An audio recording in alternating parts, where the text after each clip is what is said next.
আসসালামু আলাইকুম everyone. Hopefully সবাই অনেক অনেক ভালো আছো। তো সবাই আমার কথা ক্লিয়ারলি শুনতে পাচ্ছ কিনা একটু সবাই ভাইয়াকে জানাই দিও। তোমরা তো এতক্ষণ ধরে ক্লাস করলা, অনেকের মাথা একটু হ্যাং হয়ে আছে। তো সমস্যা নাই, আমরা হচ্ছে আজকে ফিজিক্সে যে চ্যাপ্টারটা দেখব বা যে লেকচারটা আজকে আমরা দেখব, সেখানে আসলে মাথা হ্যাং হওয়ার মতো জিনিস আসলে কম। তো আজকে আমাদের কন্টেন্ট হচ্ছে শব্দের ব্যবহার, ত্রিমাত্রিক সিসমিক সার্ভে আর হচ্ছে আল্ট্রাসাউন্ড ক্লিনার। তবে আজকের যে লেকচার, যেটা আমাদের প্ল্যান, এই প্ল্যানের পাশাপাশি আমার একটা ইচ্ছা করছিল, সেটা হচ্ছে আমি একটু এক্সট্রা কিছু তোমাদের প্র্যাকটিস প্রবলেম করাই দিব। সেই সাথে আমি কিছু এক্সট্রা প্রবলেম তোমাদের, ম্যাথমেটিক্যাল প্রবলেম দেখাই দিব আর কি। কারণ দেখা যায় কি, অনেক সময় আমাদের হচ্ছে থিওরি যখন আমরা পড়াই, থিওরি পড়ানোর পরে প্রবলেমটা হচ্ছে অনেক সময় আমাদের একটু কম প্র্যাকটিস করা হয়। তো সেই ক্ষেত্রে এই জন্য আমরা এখানে একটু এক্সট্রা কিছু প্রবলেম দেখব। তো সবাই কথা ক্লিয়ারলি শুনতে পাচ্ছ? ওকে, মাশাল্লাহ, ক্লিয়ার। ওয়ালাইকুম আসসালাম। ঠিক আছে, চলো তাহলে আমরা শুরু করি। তো শব্দের যে ব্যবহার, সেটা জানার জন্য প্রথমের যে পয়েন্টটা আছে, এই পয়েন্টটা আমরা সবাই জানি, লাইনটা দেখে তোমাদের মাথা ঠিক হয়ে যাবে বা ক্লিয়ার হয়ে যাবে। সেটা হলো, মায়ের গর্ভের যে নবজাতক, সেই নবজাতককে বাইরে থেকে দেখার জন্য আমরা কি ব্যবহার করি? আলট্রাসোনোগ্রাফি ব্যবহার করি। এটা তো আমরা সবাই মোটামুটি জানি আশা করি। এই আলট্রাসোনোগ্রাফি তো খুবই পপুলার। শুধুমাত্র বাচ্চাকে বা গর্ভের নবজাতককে দেখার জন্য বা নবজাতকের কন্ডিশনকে শুধুমাত্র সেটা দেখার জন্য কিন্তু আলট্রাসোনোগ্রাফি ব্যবহার হয় না। যাদের পেট ব্যথা হয়েছে একবারও লাইফে, অথবা যাদের বাসায় বাবা মা অথবা কোনো একজন মুরব্বীর পেট ব্যথা হয়েছে, দেখছো কিন্তু যে ডাক্তার সবসময় হচ্ছে এই আলট্রাসোনোগ্রাফি দেয়। আলট্রাসোনোগ্রাফি দিলে তখন পেটের ভেতরে যে কন্ডিশনটা, সেটা বোঝা যায় এবং সেটার উপর বিশেষ করে ডাক্তার হচ্ছে পরবর্তী ট্রিটমেন্ট দেয়। সো আলট্রাসোনোগ্রাফি আমরা সবাই জানি। মেডিকেলের ভাষায় ডাক্তাররা যখন লেখে, আলট্রাসোনোগ্রাফিকে শর্টে লেখে এরকম ইউএসজি। আচ্ছা, আরেকটা পয়েন্ট, নাম দেখেই বোঝা যাচ্ছে যে আলট্রাসোনোগ্রাফিতে যদি প্রশ্ন আসে যে কেমন শব্দ ব্যবহার করা হয়, তাহলে আমাদের উত্তর কি হবে ভাইয়ারা বলো তো? আলট্রাসোনোগ্রাফিতে ব্যবহার করা হয় আলট্রাসনিক সাউন্ড, আলট্রাসনিক সাউন্ড। এবং আলট্রাসনিক সাউন্ডের ফ্রিকোয়েন্সি কত, অথবা আলট্রাসোনোগ্রাফিতে কত ফ্রিকোয়েন্সি ব্যবহার করা হয়, এটাও এমসিকিউতে আসতে পারে। আনসার কি হবে বলো তো? আনসার হবে যে ফ্রিকোয়েন্সির মান হবে 20 কিলোহার্টজ থেকে বেশি। সো 20 কিলোহার্টজও বলতে পারো, অথবা বলতে পারো 20,000 হার্টজ। ঠিক আছে? তো এটা আগের ক্লাসে আমরা দেখছিলাম, P41-এ আমি তোমাদের পড়াইছি যে 20 কিলোহার্টজ অথবা 20,000 হার্টজের উপরে যদি কোনো ফ্রিকোয়েন্সি থাকে বা কম্পাঙ্ক থাকে, সেটাকে আমরা বলি হচ্ছে আলট্রাসনিক সাউন্ড। ঠিক আছে? আচ্ছা, এই যে অলরেডি হচ্ছে আফরা বলছে যে তার আলট্রাসোনোগ্রাম করাইছে, অনেকেরই করাইছে, ইভেন আমি নিজেও করছি। হ্যাঁ, আমারও এরকম হচ্ছে, এরকম পেটের সমস্যা ছিল আর কি, মানে হজমের সমস্যা হয়েছিল একবার, তখন হচ্ছে ডাক্তার আমাকে আলট্রাসোনোগ্রাফি করতে দিছিল। আচ্ছা, ঠিক আছে ফারিন, তোমার যে প্রবলেমটা আছে ওটা তুমি কিউএনএ তে দিয়ে দিও, তাহলে ইনশাল্লাহ তুমি সলিউশন পেয়ে যাবা। আচ্ছা, এই যে অনেকেরই করাইছে বা অনেকের আহ, বাবার করাইছে। প্রচলিত ভাষায় কি বলে নূর, এটা আসলে আমি জানতাম না, নতুন শুনলাম আর কি। আচ্ছা, আল আলতাসোর বলে নাকি? আলতাসন। আচ্ছা, এবার আমরা শব্দের আরেকটা ব্যবহার দেখব, যেটাকে বলা হয় সিসমিক সার্ভে। হ্যাঁ, কি বলা হয় এটাকে? এটাকে বলা হয় সিসমিক সার্ভে। তো এই যে সিসমিক যে সার্ভেটা, এই সিসমিক সার্ভেতে ব্যবহার করা হয় সিসমিক ওয়েভ। কি ব্যবহার করা হয়? সিসমিক ওয়েভ ব্যবহার করা হয়। তো একটু লিখে দিচ্ছি, তোমাদের এরকম আসতে পারে যে সিসমিক তরঙ্গ ব্যবহার করা হয়, সিসমিক তরঙ্গ ব্যবহার করা হয়। তো এটা একটু তোমাদের আমি একটু দেখাই, ছবিটা দেখলে তোমরা ক্লিয়ার হবা। ছবিটা একটু খেয়াল করো, এটা কঠিন কিছু না। মনে করো মাটির নিচে কি কি কম্পোনেন্ট আছে। তুমি যদি হচ্ছে ধরো স্বপ্নে তুমি দেখলা যে এই মাটির নিচে মাটি খুললে স্বর্ণ পাওয়া যাবে বা গোল্ড পাওয়া যাবে, অথবা স্বপ্নে তুমি দেখছো যে এই মাটির নিচে গ্যাসের খনি আছে। তো স্বপ্ন দেখে তো তুমি আসলে সেই মাটি খুঁড়তে পারবা না, বা মাটি খুঁড়ে সেই গ্যাস আহরণ করতে পারবা না, বা তুমি হচ্ছে মিনারেল খনন করতে মানে মিনারেল আহরণ করতে পারবা না। তো সেই জন্য তোমার কি দরকার? একটা এক্সপেরিমেন্ট করা দরকার, তাই না? তো সেই এক্সপেরিমেন্ট করার জন্য আমাদের একটা সিসমিক সোর্স লাগে, যেখান থেকে আমরা এই সিসমিক তরঙ্গকে সৃষ্টি করব। তো এখানে একটা এরকম সিসমিক তরঙ্গ সৃষ্টি করার একটা মেশিন থাকে। এখানে দেখো লেখা আছে সোর্স, সিসমিক সোর্স। এখান থেকে তরঙ্গগুলো তোমার ভূঅভ্যন্তরে অর্থাৎ মাটির ভিতরে পাঠানো হয়। তো তরঙ্গ যখন মাটির ভিতরে যায়, তরঙ্গ কি হয়? রিফ্লেকশন হয়, মানে প্রতিফলন হয়। তখন মাটির এক একটা লেয়ার থেকে এক এক রকম রিফ্লেকশন আসে। ধরো এখানে দেখো লেখা আছে রক লেয়ার, মানে হচ্ছে পাথরের একটা লেয়ার।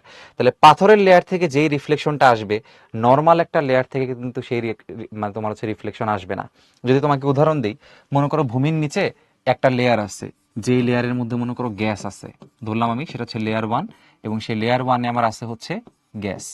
আবার আমি আরেকটা লেয়ার চিন্তা করলাম যে ভূমির নিচে আমার আরেকটা লেয়ার আছে, যে তোমরা লেয়ার দেখতে পাচ্ছ, এই একটা লেয়ার, এই একটা লেয়ার, এই একটা লেয়ার, হ্যাঁ, এই আরেকটা লেয়ার, আরেকটা লেয়ার, এরকম ডিফারেন্ট ডিফারেন্ট লেয়ার থাকে। তাহলে আমি যদি চিন্তা করি, ধরো যে লেয়ার 2-তে মনে করো আমার একটা মিনারেল আছে, বাংলায় আমরা বলি খনিজ পদার্থ। তো ধরো আমি সেটাকে ধরলাম যে একটা খনিজ পদার্থ আমার আছে, খনিজ পদার্থ আছে। এখন মাটির নিচে আসলে কোনটা আছে এটা বোঝার জন্য তুমি যখন এরকম সিসমিক ওয়েভ পাঠাবা, এই সিসমিক ওয়েভটা রিফ্লেকশন হয়ে ফেরত আসবে। এখন সেটা তো তুমি আর তোমার খালি কান দিয়ে শুনবা না, কান দিয়ে শুনলে তো তুমি বুঝবা না। এটা বোঝার জন্য তোমার দরকার হচ্ছে জিওফোন। এই যে জিওফোন নামের একটা রিসিভার থাকে, যেমন আমরা ফোন কল রিসিভ করি কি মোবাইল ফোন দিয়ে, এই জিওফোন দিয়ে এই সিগন্যালগুলোকে কি করা হয়, রিসিভ করা হয়। এখন যদি তোমার গ্যাস থাকে, গ্যাস থাকলে মনে করো গ্যাসের একরকম সিগন্যাল, আমি লিখলাম এটা হচ্ছে মনে করো সিগন্যাল নাম্বার 1। খনিজ থাকলে আর এক রকম সিগন্যাল পাবা, আমি লিখলাম এটা হচ্ছে আমার ধরো সিগন্যাল নাম্বার 2। তাহলে এক এক রকম পদার্থের জন্য তুমি এক এক রকম কি পাবা, সিগন্যাল পাবা। তো এই সিগন্যালগুলো তখন কম্পেয়ার করলে বোঝা যায় যে আসলে আমার কোন লেয়ারে কোন জিনিসটা আছে। তো এর মাধ্যমে আমরা ভূ অভ্যন্তরের যে বিভিন্ন জিনিসপত্র থাকে, যেমন গ্যাসের উৎস অথবা হচ্ছে তোমার তেল, এই জিনিসগুলো তখন আমরা স্পষ্টভাবে বুঝতে পারি। তো এটাকে বলা হচ্ছে সিসমিক সার্ভে। ঠিক আছে, আলহামদুলিল্লাহ বেশ ভালো আছি তানহা। ওকে, এবার চলো, তাহলে এটা আসলে বুঝলা, এটা জাস্ট হচ্ছে বইয়ে এভাবে বলা আছে, তা আমরা একটা ছবি দিয়ে তোমাদের বুঝাইলাম, আশা করি সবাই বুঝছি আমরা। এখন আসো আর একটা জিনিস তোমাদের আমি দেখাই। তো সিসমিক সার্ভে আমি নিজে কখনো ব্যবহার করি নাই, কিন্তু এখন যেটা দেখাবো এটা আমি নিজে ব্যবহার করছি। আমি একবার ভাবছিলাম যে এই মেশিনটার সামনে একটা ছবি তুলে তোমাদেরকে দেখাবো যে ভাইয়া কাজ করতেছে এই মেশিন নিয়ে, কিন্তু পরে চিন্তা করলাম থাক, দরকার নাই, আমি বললেই তারা বিশ্বাস করবে। তো এই মেশিনটার নাম হচ্ছে আল্ট্রাসাউন্ড ক্লিনার, হ্যাঁ, বা আল্ট্রাসনিক ক্লিনার, অনেক সময় লেখা থাকে আল্ট্রাসনিক ক্লিনার। মেশিনগুলোতে আল্ট্রাসাউন্ড ক্লিনার লেখা থাকে না, লেখা থাকে হচ্ছে আল্ট্রাসনিক ক্লিনার। ঠিক আছে, যেমন এই যে মেশিনটা তোমরা দেখতে পাচ্ছ, দেখো লেখা আছে আল্ট্রাসনিক ক্লিনার। এখন ওর কাজ কি? এখানে তোমরা একটা জালির মতো অংশ দেখতে পাচ্ছ, তাই না, জালির মতো। এই জালির মধ্যে আরেকটা আরেকটা এরকম তোমার হচ্ছে বিকারের মতো থাকে, বিকার মনে করো একটা কাপের মতো থাকে। এই কাপটাও আবার জালি জালি টাইপের হয়, কাপটাও এরকম জালি জালি টাইপের হয়, গোল একটা মগের মতো। আর এখানে একটা হাতলের মতো একটা অংশ থাকে। এরপর মনে করো আমরা ল্যাবরেটরিতে বা ল্যাবে যে জিনিসগুলো ব্যবহার করি, ওই জিনিসগুলোতে মাঝে মধ্যে কিন্তু অনেক মানে মাইক্রোস্কোপিক লেভেলের ময়লা থাকে। এখন সেই ময়লাগুলো তুমি যদি ডিটারজেন্ট দিয়ে ওয়াশ করো, তোমার কাছে মনে হবে বাইরে থেকে দেখতে যেটা ক্লিন হয়ে গেছে, বাট বাস্তবে সেটা আসলে ক্লিন হয় নাই। তো এই জিনিসগুলো ক্লিন করার জন্য আমরা তখন তাকে দিই হচ্ছে আল্ট্রাসনিক ক্লিনারের মধ্যে। সে কি করে? সে করে হচ্ছে আমার যে আল্ট্রাসাউন্ড যেটা আছে, আল্ট্রাসাউন্ড তো একটু বললামই, আল্ট্রাসনিক সাউন্ড হচ্ছে 20,000 কিলোহার্টজের উপরে। তো আল্ট্রাসনিক যে সাউন্ডটা আছে তার ফ্রিকোয়েন্সির মানটা কত? ফ্রিকোয়েন্সির মান হচ্ছে 20,000 কিলোহার্টজের। 20,000 কিলোহার্টজের কি বলতো বেশি, 20,000 কিলোহার্টজের বেশি। যেহেতু 20,000 কিলোহার্টজের বেশি মানে অনেক বেশি অনেক বেশি কম্পাঙ্ক। তো অনেক বেশি কম্পাঙ্ক থাকার কারণে সে যেটা করতে পারে, মাইক্রোস্কোপিক লেভেলে যে ময়লাগুলো আছে বা বিভিন্ন যে তোমার হচ্ছে গ্রিস থাকে বা অয়েলি জিনিসপত্র থাকে, এগুলোকে সে ইজিলি ক্লিন করে ফেলতে পারে। সো ওই আল্ট্রাসাউন্ড ক্লিনারের মধ্যে দিলে বা আল্ট্রাসনিক ক্লিনারের মধ্যে দিলে ওই ল্যাবরেটরির যে সূক্ষ্ম যন্ত্রপাতিগুলো সেগুলো খুব সুন্দরভাবে পরিষ্কার করা যায়। আর হচ্ছে তোমার জীবাণুমুক্ত করার জন্য আবার অন্য জিনিস ব্যবহার করা হয়, সেটা তোমরা বড় হলে শুনবা। বা তোমাদের বলে রাখি, জীবাণুমুক্ত করার জন্য ব্যবহার করা হয়, মানে আমরা যেটা ব্যবহার করি সেটাকে আমরা বলি হচ্ছে অটোক্লেভ। হ্যাঁ, সেটা তোমার হচ্ছে 121 ডিগ্রি সেলসিয়াসে রান করতে হয়, সেটা আলাদা জিনিস, সেটা হচ্ছে জীবাণুমুক্ত করে। কিন্তু ময়লা পরিষ্কার জন্য করার জন্য ব্যবহার করা হয় কোনটা? ময়লা পরিষ্কার জন্য ব্যবহার করা হয় হচ্ছে এই আল্ট্রাসনিক ক্লিনার। ঠিক আছে, আচ্ছা, এবার দেখো এবার দেখো একটা প্রশ্ন এখানে আছে, মাটির নিচে তেল গ্যাস আছে কিনা কিভাবে শনাক্ত করবা? এটা কিন্তু রাজশাহী বোর্ডে আসছিল। তো এখান থেকে আসলে প্রশ্ন অত বেশি হয় না, বোর্ডে মাঝে মধ্যে 2 মার্কের জন্য অর্থাৎ খতে প্রশ্ন অনেক সময় দিয়ে দেয়, এজন্য পড়তে হবে, কারণ 2 মার্কও কিন্তু আসলে অনেক। তো এই যে নিচে মাটির নিচে যে তেল বা গ্যাসের কথা বলা হয়েছে, আমরা একটু আগে পড়ে আসছিলাম যে তেল বা গ্যাস বোঝার জন্য কি করতে হয়, এই সিসমিক সার্ভে করতে হয়। সার্ভে মানে কি? জরিপ। জরিপ করার মাধ্যমে বুঝে যে মাটির নিচে আসলে কি কি আছে। যেমন আমরা কি বিভিন্ন এলাকায় গিয়ে জরিপ করি না, যে কার ইনকাম কত বা এই পরিবারে কয়টা মানুষ আছে, এরকম জরিপ করি, তাই না? ওরকম হচ্ছে মাটির নিচে এখানে একটা জরিপ করা হয়, নাম দিচ্ছে সিসমিক সার্ভে। এখন আসো, এই তেল গাছ আছে কিনা দেখার জন্য কি করা লাগে? আমরা মাত্রই শুনলাম যে এখানে সিসমিক সার্ভে করা হয়। কি করা হয়? সিসমিক সার্ভে করা হয়। তো সিসমিক সার্ভে করলে কি হয়? সিগন্যাল প্রথমে নিচে যায়, এই সিগন্যাল নিচে যায়, তারপরে কি হয়? রিফ্লেকশন হয়। এই রিফ্লেকশনটাকে রিসিভ করে কে? রিসিভ করে হচ্ছে জিওফোন। রিসিভ করে কে? জিওফোন। পরে এই যে জিওফোন আছে, এখানে যে সিগন্যালটা আছে, সিগন্যালটাকে কি করা হয়? এই সিগন্যালটাকে পরে অ্যানালাইসিস করা হয় বা বিশ্লেষণ করা হয়। তো এই সিগন্যালকে অ্যানালাইসিস করে বোঝা হয় যে মাটির নিচে তেল গ্যাস আছে কিনা। তবে আরেকটা মেথড আছে, সেটাও তোমাদের সাথে আমি একটু বলি বা শেয়ার করি। আরেকটা মেথডকে আমরা বলি হচ্ছে gravity survey.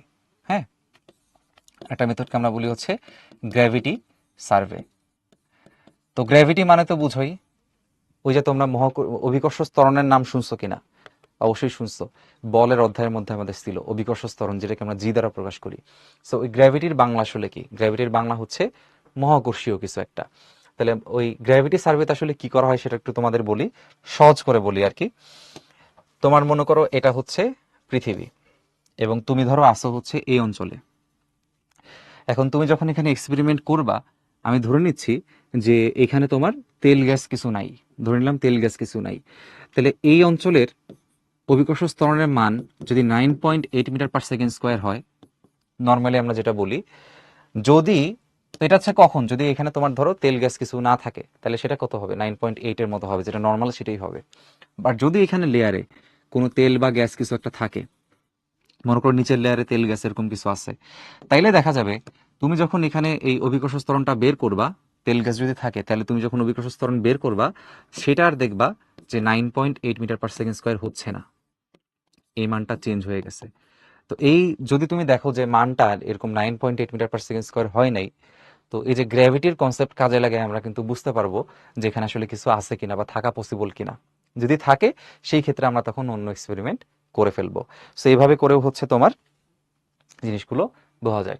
So gravity survey একটু ডিফারেন্ট। তো আমাদের বইয়ে হচ্ছে সিসমিক সার্ভে সম্পর্কে কথাবার্তা বলা আছে, এটা লিখে দিলে আমাদের হয়ে যাবে ইনশাল্লাহ। এখন চলো আমরা একটু, আচ্ছা সোহা বলতেছো যে আল্ট্রাসনিক ক্লিনার ইউজ করছো অনেকবার। আচ্ছা, আল্ট্রাসনিক ক্লিনার আরেকটা মানে কারণে আমরা ব্যবহার করছি, মানে আমি নিজে ব্যবহার করছি, শুধুমাত্র ক্লিন করতে না, আরেকটা কাজে এটা ব্যবহার করা যায়। ওই প্রসেসটাকে আমরা বলি হচ্ছে, এটা তোমরা জাস্ট জেনে রাখো, এটা তোমাদের কোনো পরীক্ষার খাতায় লেখা লাগবে না, এটা জাস্ট একটা ইনফরমেশন তোমাদের সাথে শেয়ার করলাম। এই প্রসেসটাকে বলা হয় সোনিকেশন। হ্যাঁ, সোনিকেশন। তো সোনিকেশন করলে যেটা হয়, মানে আল্ট্রাসনিক ক্লিনারের মধ্যে এই সোনিকেশন তুমি করতে পারবা। এটা করলে যেটা হয়, কিছু কিছু জিনিস থাকে যেগুলো আসলে খুব ভালোভাবে দ্রবীভূত হয় না, ডিজলভ হয় না। মনে করো পানির ভিতরে লবণ দিয়ে তুমি যদি অনেকক্ষণ নাড়ো, একটা সময় আসবে যে পানি কোনটা লবণ কোনটা তুমি ক্লিয়ারলি বুঝবা না, তার মানে সেটা ভালোভাবে দ্রবীভূত হয়ে গেছে। কিন্তু আমরা যখন বিভিন্ন ল্যাবে এক্সপেরিমেন্ট করি, কিছু কিছু জিনিস থাকে যেগুলো আসলে ওই পানিতে বা ওই দ্রাবকে ঠিকঠাক দ্রবীভূত হয় না, ঠিক আছে, মানে দানা দানার মতো থেকে যায়। তখন ওটার দ্রবণ মানে দ্রবণীয়তা বা সলিউবিলিটি আরো বাড়ানোর জন্য আমরা হচ্ছে তখন সোনিকেশন করি। তো সোনিকেশন করলে যেটা হয়, তার দ্রবণীয়তা আগের থেকে বৃদ্ধি পায়, ঠিক আছে। সেটা আরেকটা অ্যাপ্লিকেশন আর কি, সেটা মানে স্লাইডে রাখলাম না আর কি, কারণ এটা তোমার আসলে একাডেমিকের সাথে দরকার নেই। এখন চলো আমরা হচ্ছে একটা কুইজ লঞ্চ করি, দেখি কি পড়াইলাম আর কয়জন দেখলাম যে এটা এটা কয়জন দেখলাম এটা মনে রাখছে, এটা একটু দেখি।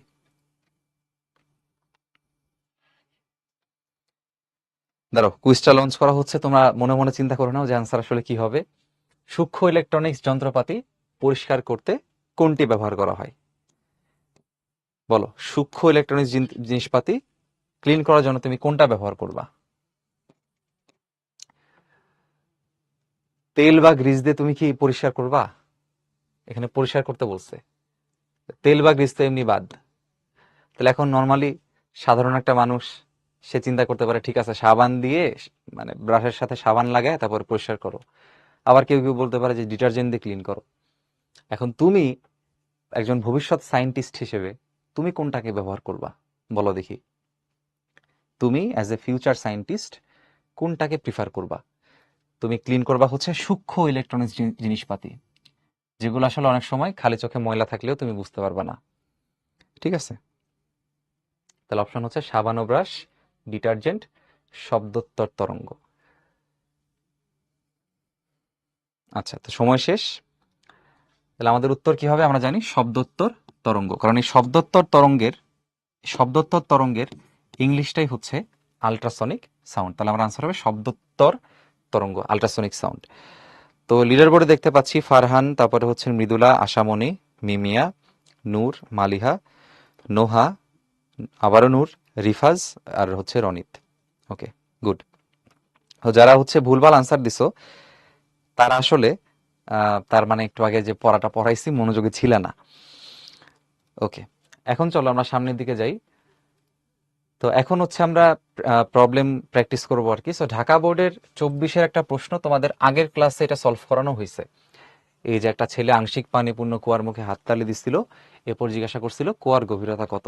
তো এই প্রশ্নটা আমি আজকে আবারও রাখছি, যেহেতু আমাদের হাতে সময় আছে। কারণ শব্দের ব্যবহার তো আসলে জাস্ট হচ্ছে 10-15 মিনিটের পড়া, ওটা তো বেশি সময় লাগবে না। সো আমি একটু চিন্তা করলাম যে আগের ক্লাসের পড়াটাকে আমরা একটু কি আবার দেখতে পারি কিনা, সেই জন্য এই প্রশ্নটা রাখছি। এখন তোমরা যদি বলো আমি এই প্রশ্নটা সলভ করে দিব। তোমরা আমাকে একটু জানাও এটাকে সলভ করে দিব কিনা, তোমাদের কি কোনো প্রবলেম আছে কিনা এই প্রশ্নটাতে। এটা P42-তে করানো হয়েছে, নবীন তোমাদেরকে এটা করাইছে। তো আমি একটা ইয়েস নো পোল দিচ্ছি, এটা করাইতে হবে কিনা এটা একটু জানাও। করানো লাগলে ইয়েস দিবা, না লাগলে নো দিবা, ঠিক আছে?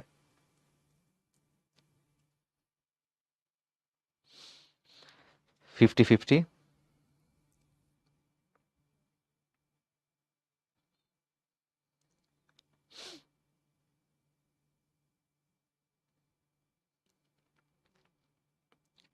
আচ্ছা, হুম, এমন একটা পার্সেন্টেজ আসছে যে তোমার হচ্ছে অনেকে বলতেছে করে দেন, অনেকে বলতেছে না দরকার নাই।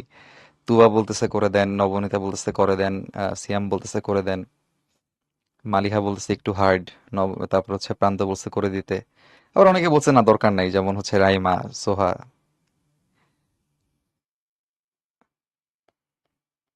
আচ্ছা, ঠিক আছে, ভেরি গুড। যারা বলছো যে ঠিক আছে আমরা পারবো ইনশাল্লাহ, এটা একটা গ্রেট সাইন যে তোমার মধ্যে কনফিডেন্সটা আছে যে তুমি সলভ করতে পারবা। আর যাদের একটু বুঝতে সমস্যা আছে তাদের জন্য হচ্ছে আমি প্রবলেমটা একটু করাই দিই। যারা পারো তাদের জন্য রিভিশন হচ্ছে, রিভিশন কোনো খারাপ কিছু না। একটা প্রবলেম তুমি যখন বারবার সলিউশন করবা, একটা কথা তোমাদের বলে দিই, এসএসসি পরীক্ষাতে যাওয়ার আগে বা পরীক্ষার সিটে বসার আগে যত বোর্ড প্রশ্ন আছে, মেক শিওর যে সেই বোর্ড প্রশ্নগুলো তুমি মিনিমাম 10 থেকে 15 বার সলভ করছো। আমি কিন্তু মিনিমাম বলছি, সর্বোচ্চ তুমি 100 বারও করতে পারো, 50 বারও করতে পারো, সেটার কোনো লিমিট নেই। যত প্র্যাকটিস তুমি করবা তত সূক্ষ্মভাবে অল্প সময় তুমি আনসার করতে পারবা এবং নির্ভুলভাবে করতে পারবা।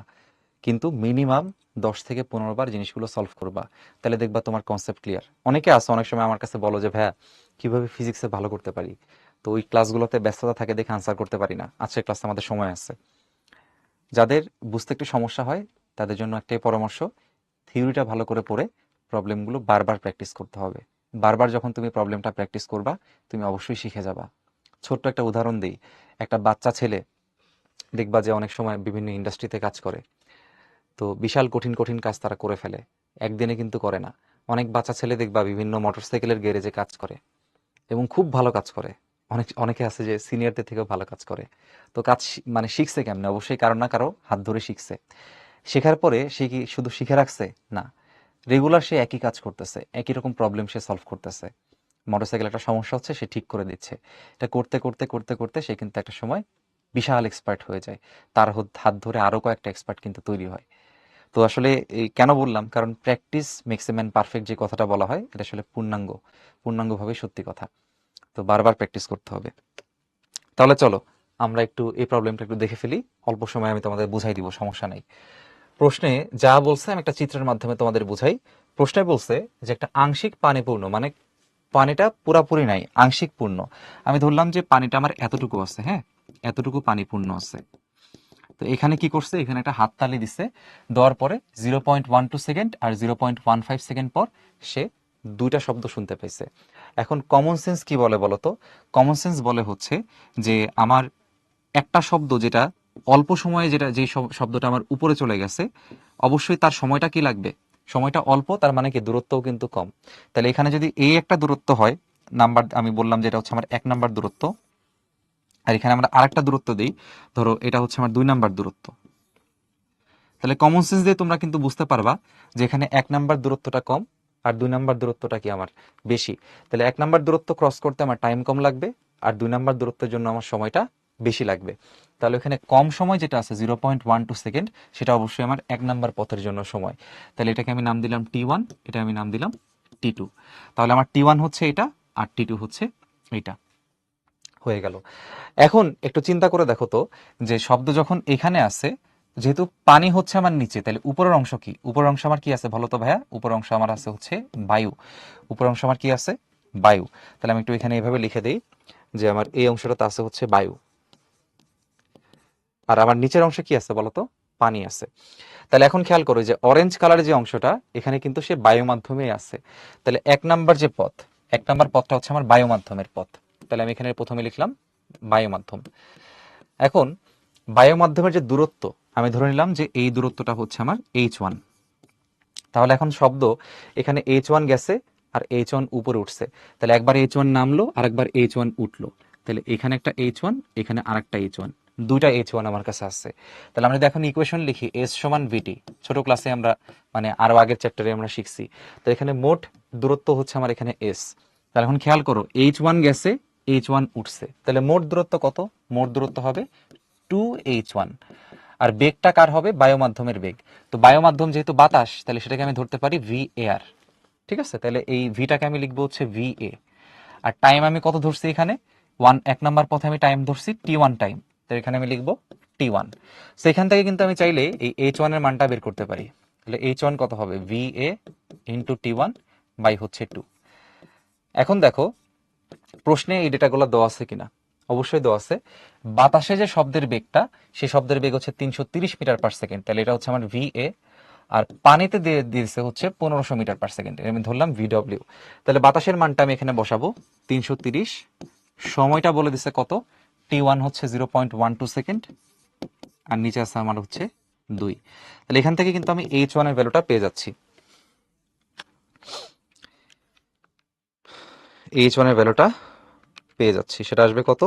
আসবে হচ্ছে 19.8, হ্যাঁ 19.8 মিটার। এটা হচ্ছে আমার H1 এর মান। আচ্ছা, এখন দেখো জিজ্ঞাসা করছে কুয়ার গভীরতা। তো কুয়ার গভীরতা যদি জিজ্ঞাসা করে থাকে, তাহলে এই মান আমি কেমনে বের করব? কুয়ার গভীরতা আমার হবে হচ্ছে এই H1, এবং যদি আমি এখানে একটা H2 ধরি, তাহলে কুয়ার গভীরতা হবে H1 প্লাস H2। তাহলে কুয়ার গভীরতা বের করার জন্য আমার H1 প্লাস H2 দুটো বের করতে হবে। সো H1 এর মান আমার অলরেডি আছে 19.8। কোনোভাবে যদি আমি H2 বের করতে পারি, তাহলে কিন্তু আমার অঙ্কটা শেষ। এখন একটু সবাই চিন্তা করে দেখো, যারা একটু আগের ক্লাসে একটু কম বুঝছো, একটু যেহেতু রিভিশন দিচ্ছি আমরা আর কি। তো এখানে H2 যদি বের করতে হয়, তাহলে অবশ্যই H2 এর জন্য একটা সময় আমার লাগবে। এখন প্রথম সময়টা তো আমার 0.12 সেকেন্ড, এই যে T1 এর মানটা আমার 0.12 সেকেন্ড। আর এই যে টোটাল যে টাইমটা, এই টোটাল টাইমটা হচ্ছে আমার T2, সেটা হচ্ছে 0.15 সেকেন্ড।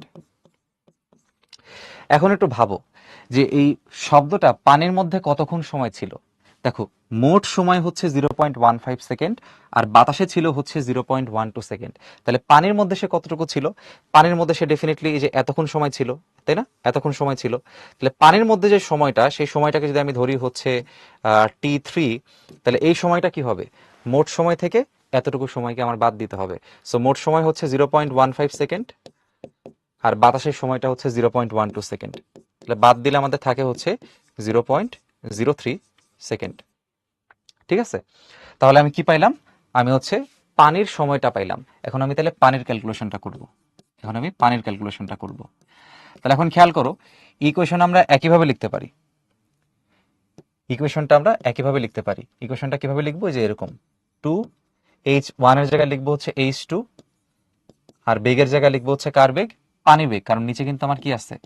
পানি আছে। তাহলে আমি লিখবো এখানে পানি মাধ্যমের বেগ ইনটু সময় হচ্ছে কত? T3, সময় হচ্ছে T3। তাহলে এখন দেখো এখান থেকে আমি H2টা বের করে ফেলতে পারবো। H2 হবে VW ইন্টু T3 বাই হচ্ছে 2। তাহলে এখন VW এর মানটা কত? 1500। T3 হচ্ছে 0.03 ডিভাইড বাই হচ্ছে 2। তাহলে আমরা একটু ক্যালকুলেশন করে ফেলি, কত আসে?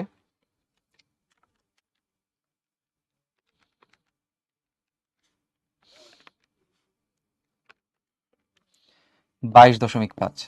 তাহলে এইচ টুর মানটা আমাদের চলে আসলো 22.5। এই মানটাকে এখন কোথায় বসাই দিব? এই যে এইচ টুর এখানে বসাই দিব 22.5। তাহলে আমরা যদি যোগ করি এখানে 22.5-এর সাথে 19.8 যোগ হলে আনসার হবে 42.3 মিটার, এবং এটাই কিন্তু আমাদের আনসার। এটাই আমাদের আনসার। ঠিক আছে? তাহলে মেন কনসেপ্ট হচ্ছে যে পানি বায়ু মাধ্যমে একটা দূরত্ব গেছে, তার সময় দেওয়া আছে, ওখান থেকে আমরা দূরত্বটা বের করে ফেলছি। আর পানি মাধ্যমেও শব্দটা ট্রাভেল করছে, তাহলে পানি মাধ্যমের সময়টা আমি বের করছি কি মোট সময় থেকে বায়ু মাধ্যমের সময়টাকে বাদ দিয়ে। তাহলে পানি মাধ্যমের সময় হচ্ছে 0.03 সেকেন্ড। পানি মাধ্যমের জন্য এইচ টু বের করে ফেলছি, H1 প্লাস H2 করলে আমার মোট গভীরতা চলে আসছে। বুঝতে পারছি? তো এটা ইজি ছিল আসলে, যারা সলভ করছে তাদের জন্য একটু ডিভাইস হয়ে গেল, আর বাকিদের ইনশাল্লাহ এটা ক্লিয়ার হয়ে গেছে। ওকে, এখন আসি, মালিহা প্রশ্ন করছো, বলছো যে H2 মাইনাস H1 হইলে H এর মান আসে। সেটা কি আসলে তাই মালিহা? H2 থেকে তুমি H1 মাইনাস কেমনে করবা? তোমার H2 এর মধ্যে তো H1 নাই। মাইনাস করতে গেলে তো ওই জিনিসটার মধ্যে থাকতে হয়, তাই না? মনে করো আমার ভুঁড়ি আছে, তা আলিফ ভাই থেকে ভুঁড়িকে মাইনাস করলে একজন ফিট আলিফ ভাইকে পাওয়া যাবে। মাইনাস করার জন্য তো সেই জিনিস আমার মধ্যে থাকতে হবে। এখন মনে করো কারো ভুঁড়ি নাই, ধরে নাও যে তোমাদের নাইফ ভাইয়া অথবা সিয়াম ভাইয়া, তাদের থেকে তো তুমি ভুঁড়ি মাইনাস করতে পারবা না, ওর তো ভুঁড়ি নাই, তাই না? সো মাইনাস করতে গেলে তো সেই জিনিসের মধ্যে সেটা থাকা লাগবে। ওকে, তো এবার আমরা তাহলে নেক্সট প্রবলেমে যাই। চলো, এই প্রবলেমটা একটা মানে মজার প্রবলেম, বিশাল মজার প্রবলেম, এবং এটা হচ্ছে একটা স্কুলের প্রশ্ন, লালমনিরহাট সরকারি বালিকা উচ্চ বিদ্যালয়। এই প্রশ্নটা আনার মূল কারণ হচ্ছে, যদি এই প্রশ্নটা আমরা সলভ করে ফেলতে পারি তাহলে এই চ্যাপ্টারের আর কোনো টাইপের প্রশ্ন বাকি থাকে না। সুতরাং তুমি যদি শুধু উদ্ভাসের এই ক্লাসগুলো দেখে এই চ্যাপ্টারটা একবার একটু প্র্যাকটিস করে ফেলো, তোমাদের প্যারালাল টেক্সট থেকে, তোমার স্কুল বলো বা তোমার হচ্ছে স্কুলের পরে কলেজ এডমিশন পরীক্ষা বলো বা তোমার এসএসসি পরীক্ষা বলো, এই চ্যাপ্টার থেকে কোনো টাইপের তোমার আর সমস্যা হবে না। সো এটা হচ্ছে শেষ টাইপ, যে টাইপটা আমরা এতদিনে দেখি নাই। তো প্রশ্নটা কি বলছে দেখো, শান্তা শীতের ছুটিতে বান্দরবান ঘুরতে গিয়ে পাশাপাশি অবস্থিত দুটি পাহাড়ের মাঝে দাঁড়িয়ে চিৎকার করার 2 সেকেন্ড এবং এত সেকেন্ড পরে দুটা আলাদা আলাদা প্রতিধ্বনি শুনতে পাইছে। কারণ ওই দিনের তাপমাত্রা দিয়ে শব্দের কম্পাঙ্ক দিছে, প্রশ্ন করছে তৃতীয় এবং চতুর্থ প্রতিধ্বনি শুনতে পারবে কিনা।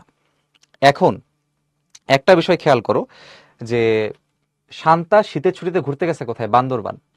তাহলে বান্দরবানে ঘুরতে গিয়ে তার কি চিৎকার করার দরকার ছিল? এই সময়গুলা মাপার দরকার ছিল না কিন্তু। তো যে সে ঘুরতে গিয়ে এই সময়টা মাপছে, সময়টা মেপে সে আবার কাউকে বলছে, এই জন্যই কিন্তু অঙ্কটা সৃষ্টি হয়েছে। তাহলে ঘুরতে গিয়ে এগুলা করা যাবে না। ঘুরতে গিয়ে মজা করবা, চিল করবা, রিল্যাক্স করবা, এগুলা করা যাবে না। সে ঘুরতে গিয়ে এই কাজ করছে দেখে কিন্তু আজকে আমাদের এই ম্যাথটা সলভ করা লাগতেছে। যাই হোক, জোকস অ্যাপার্ট, মুস্তাফিজ তুমি একটু হচ্ছে হেল্পলাইনে ফোন দিলেই হচ্ছে জানতে পারবা যে কোর্স কবে শেষ হবে, বা রুটিন দেখলেও বুঝবা। আচ্ছা, এখন আসি যে এই প্রশ্নটা তাহলে আমরা সলভ কেমনে করব। দেখো, বান্দরবান ঘুরতে গেছে, তো বান্দরবান তো পাহাড় আর পাহাড়, তাই না? তো সেখানে কয়টা পাহাড় আছে? দুটা পাহাড় আছে। ওই দুটা পাহাড়ের মাঝে সে দাঁড়াইছে। তো ধরো এটা হচ্ছে শান্তা, এটা হলো শান্তা। এবার শান্তারের ডান পাশে একটা পাহাড় আছে, আমি নাম দিলাম এটা হচ্ছে আমার পাহাড় নাম্বার 1। আর এই পাশে আরেকটা পাহাড় আছে, এটার আমি নাম দিলাম পাহাড় নাম্বার 2। এই প্রশ্নটা যখন আমি সলভ করতেছি, তোমাদের মানে you have to make sure যে তোমরা সবাই পড়ার টেবিলে বসে আছো। শুয়ে শুয়ে কিন্তু এই প্রবলেম তুমি বুঝবা না, একটু অন্য ধাঁচের প্রবলেম। তাহলে দুইটা পাহাড়ের মধ্যে সে শব্দ করছে, এরপরে 2 সেকেন্ড এবং 2.5 সেকেন্ড পরে সে দুইটা আলাদা আলাদা প্রতিধ্বনি শুনতে পাইছে। আমার প্রশ্ন তোমাদের কাছে হচ্ছে, এখানে স্পষ্টত দেখা যাচ্ছে যে হিল 1 থেকে তার দূরত্বটা কম, তাই না? ধরলাম দূরত্বটা হচ্ছে D1। আর হিল 2 থেকে তার দূরত্বটা কিন্তু বেশি, আমি ধরলাম সেই দূরত্ব হচ্ছে D2। তাহলে এখন আমাকে সবাই একটু বলো, যদি আমি D1 এর জন্য একটা সময় ধরি হচ্ছে T1, আর D2 এর জন্য যদি আমি সময় ধরি হচ্ছে T2, তোমরা আমাকে বলো তো যে 2 সেকেন্ড কোথায় লাগবে আর 2.15 সেকেন্ড কোথায় লাগবে? কম সময় আসলে কোথায় লাগবে এটা খালি বলো। কম সময় কি আমার D1 এ লাগবে নাকি D2 তে লাগবে, এটা বলো। এখানে দেখে কিন্তু বোঝা যাচ্ছে যে D1 সময়টা কম, দূরত্বটা কম, আর D2 দূরত্বটা কি বেশি। তাহলে আমাকে উত্তর দাও। D1, very good. হ্যাঁ, ভেরি গুড, কম সময় হচ্ছে ভাইয়া D1। হ্যাঁ, তাহলে কথা খুব সহজ, যে আমার দুইটা সময় আছে, একটা 2 সেকেন্ড আর একটা হচ্ছে 2.15 সেকেন্ড। তাহলে কমন সেন্স কি বলে, যেখানে অল্প দূরত্ব সেখানে সময় কম লাগবে, যেখানে বেশি দূরত্ব সেখানে সময় বেশি লাগবে। তাহলে যেখানে কম দূরত্ব সেখানে কম সময় আমি 2 সেকেন্ড লিখলাম, আর যেখানে বেশি দূরত্ব সেখানে আমার সময়ও কিন্তু বেশি লাগবে, সেই সময়টা আমার হবে 2.15 সেকেন্ড। এতটুকু আমরা সবাই ক্লিয়ার। এখন আসো, আমাদের বের করা দরকার যে এই D1 এবং D2 দূরত্বটা আসলে কত। প্রশ্নে বলছে দ্বিতীয় তৃতীয় চতুর্থ পদধ্বনি সে শুনতে পারবে কিনা। তো দূরত্বর মান দেখো দেওয়া নাই, ঠিক আছে, সেটা বের করতে হবে। আর একটা জিনিস বের করতে হবে, সেটা হচ্ছে ওই দিনের যে তাপমাত্রা 35°C, ওই তাপমাত্রায় শব্দের বেগের মানটা কত। তো সেটা তোমরা আগের দিনেই শিখছো। আমরা যদি 0°C চিন্তা করি, তো 0°C টেম্পারেচার আমরা যদি কেলভিনে লিখি সেটা কত লেখা যায়, 273 কেলভিন। 273 কেলভিনে শব্দের বেগের মানটা আমরা জানি 330 মিটার পার সেকেন্ড। আর আরেকটা তাপমাত্রা আমাদের দিয়ে দিছে, তো 35°C, এটাকে আমি ধরলাম হচ্ছে টি। তাহলে 35°C এর টেম্পারেচারটা আমার কত হবে, 273 যোগ করলে 308 কেলভিন। তাহলে 308 কেলভিনে আমার শব্দের বেগের মানটা বের করতে হবে। এখন তোমরা প্রিভিয়াস লেকচারে শিখছো যে বেগের সাথে তাপমাত্রার রিলেশন কেমন। বেগের সাথে তাপমাত্রার রিলেশন হচ্ছে তাপমাত্রার বর্গমূলের সমানুপাতিক। তাহলে এখান থেকে কিন্তু আমি লিখতে পারি, দেখো, যে তাহলে V/V1 হবে √T1 বাই হচ্ছে T। তো এখান থেকে কিন্তু আমরা এই V এর মানটা ক্যালকুলেট করে ফেলতে পারবো। সো V এর মান কি হবে, √T1 এর মানটা হচ্ছে আমার কত, 330 না, আমার কি লাগবে, V লাগবে। তো তাহলে এখানে T তো উপরে হবে, এটা ভুল হয়ে গেছে, হাই হাই বিশাল ভুল। V এর সাথে T, V1 এর সাথে T1। হ্যাঁ, তাহলে T এর মানটা কত, 308, আর T1 এর মানটা হচ্ছে আমার 273, তার সাথে গুণ হবে কত, V1। তাহলে V1 কত আছে, 330। তো ওই দিনের শব্দের বেগের মানটা আমরা এখানে বের করে ফেলতেছি। তাহলে ওই দিনের শব্দের বেগের মানটা কত আসে একটু দেখো তো সবাই, 308 ডিভাইড বাই 273 ইন্টু 330। আচ্ছা, তো কত আসে, 350.516। তাহলে আমি 52 লিখি, 350.52 মিটার পার সেকেন্ড, এটা লিখলাম। তো ওই দিনের শব্দের বেগের মানটা আমরা ক্যালকুলেট করে ফেললাম। ঠিক আছে, শব্দের বেগ ক্যালকুলেট করা শেষ। এখন দেখো, আমরা কিন্তু চাইলে এই দুটা দূরত্ব এখন বের করে ফেলতে পারবো। এই দুটা দূরত্ব বের করে ফেলতে পারবো কেমনে, বের করতে পারবো। প্রতিধ্বনির ক্ষেত্রে আমাদের ফর্মুলা কি, শব্দ একবার যাবে আর একবার শব্দ ব্যাক করবে, তাই না? তাহলে এখানে যদি D1 দূরত্ব, D2 দূরত্ব সে গিয়ে আবার D2 দূরত্ব সে যদি ব্যাক করে, তাহলে আমি লিখতে পারবো 2D2 equals to VT2। So এখান থেকে কিন্তু আমরা D2 এর মানটা বের করতে পারি। D2 কি হবে, D2 হবে VT2 ডিভাইড বাই হচ্ছে 2। তাহলে এই V এর মানটা আমার জানা আছে, T2 এর মানটাও আমার জানা আছে, তাই না? সমস্ত মান তোমরা একটু বসাই দাও। V এর মান জানা আছে কত, 350.52। সবাই একটু বসাই দাও। T2 এর মানটা বলা আছে 2.15। তাহলে কত আসে, 376.80, 376.80 এত মিটার। ঠিক আছে, D2টা বের হয়ে গেল। একইভাবে আমরা এখন D1 বের করতে পারবো। তাহলে D1 এর জন্য ফর্মুলা সেম হবে, 2D1 ইকুয়ালস টু VT1। তাহলে এখান থেকে আমরা D1টা ক্যালকুলেট করে ফেলি। D1টা হবে VT1 বাই হচ্ছে 2। তাহলে V এর মান আমাদের আছে 150 পয়েন্ট হচ্ছে, সরি 350 পয়েন্ট হচ্ছে 52, আর T1টা আমরা ধরছি হচ্ছে 2 সেকেন্ড। তাহলে এই 2 কিন্তু বাদ হয়ে যাবে, তাই না? 2 বাদ হয়ে গেল, তাহলে আমাদের এখানে উত্তর আসবে 350.52 মিটার। এটা আমাদের D1 হয়ে গেছে, ঠিক আছে, আর এখানে আমাদের D2 হয়ে গেছে। তাহলে D1 এবং D2 এর মান আমরা বের করে ফেলছি, ঠিক আছে। কিন্তু আমাদের মেন ম্যাথ কিন্তু আসলে এখানে না, এই দূরত্ব বের করার ক্ষেত্রে না। আমাদের মেন ম্যাথটা হচ্ছে যে সে তৃতীয় এবং চতুর্থ প্রতিধ্বনি শুনতে পারবে কিনা। এখানে হচ্ছে মেন টুইস্ট। আমরা তো সব বের করে ফেলছি, কিন্তু এখানে আমরা এখনো আসতে পারিনি। হ্যাঁ, এ পর্যন্ত আমরা এখনো আসতে পারিনি।